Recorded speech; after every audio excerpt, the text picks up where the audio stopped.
Hello friends, welcome to Ameera's kitchen. வாங்க நம்ம இன்றைக்கி என்ன செய்யலான்னு பார்க்கலாம். தேங்காய் பால் குஸ்கா தாங்க செய்ய போகிறோம். அதுக்கு அரிசி ஊற போட்டு வச்சுக்கலாங்க. கழுவிட்டு ஊற வச்சுருக்கேன். 2 ஸ்பூன் இஞ்சி பூண்டு பேஸ்ட் எடுத்து வச்சுருக்கேன். ஒரு பெரிய வெங்காயம், 2 தக்காளி, ஒரு பச்சை மிளகாய், கொஞ்சம் புதினா மல்லி எடுத்து வச்சுருக்கேன். ஒரு 50 கிராம் சின்ன வெங்காயம் அரைச்சி வச்சுருக்கேன். இப்போ ஸ்டவ் ஆன் பண்ணி குக்கர் வச்சிடலாம். குக்கர் சூடாகிடுச்சு.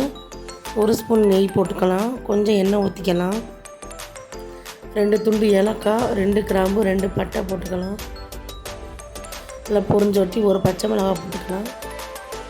நல்லா பெரிய வெங்காயமாக போட்டிருக்கேங்க. மீடியம் சைஸ் வெங்காயம் வந்து 2 போட்டுக்கலாம். இது நல்லா வதக்கிடலாங்க. இப்போ சின்ன வெங்காயம் அரைச்சதை போட்டுக்கலாங்க. வெங்காயம் வதங்கிடுச்சு.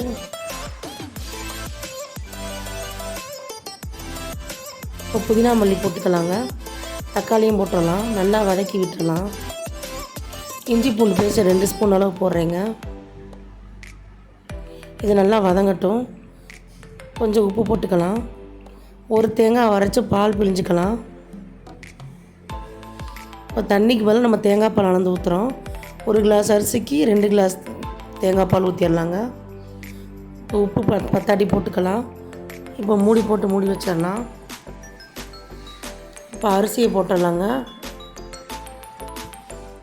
அரை லெமன் ஊற்றிடலாம் புழிஞ்சு. நல்லா கொதிச்சோட்டி ஒரு விசில் போட்டு திறந்து பார்க்கலாங்க. அவ்வளோதான் ஃப்ரெண்ட்ஸ், சாப்பாடு ரெடி ஆகிடுச்சு. கிண்டி விட்டுடலாம்.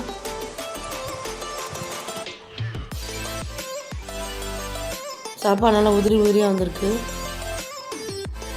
அவ்வளோதான் ஃப்ரெண்ட்ஸ், தேங்காய் பால் குஸ்கா ரெடி. இதுக்கு நம்ம சிக்கன் கிரேவி, தால்ச்சா எது வேணாலும் ஊற்றி சாப்பிட்லாம்.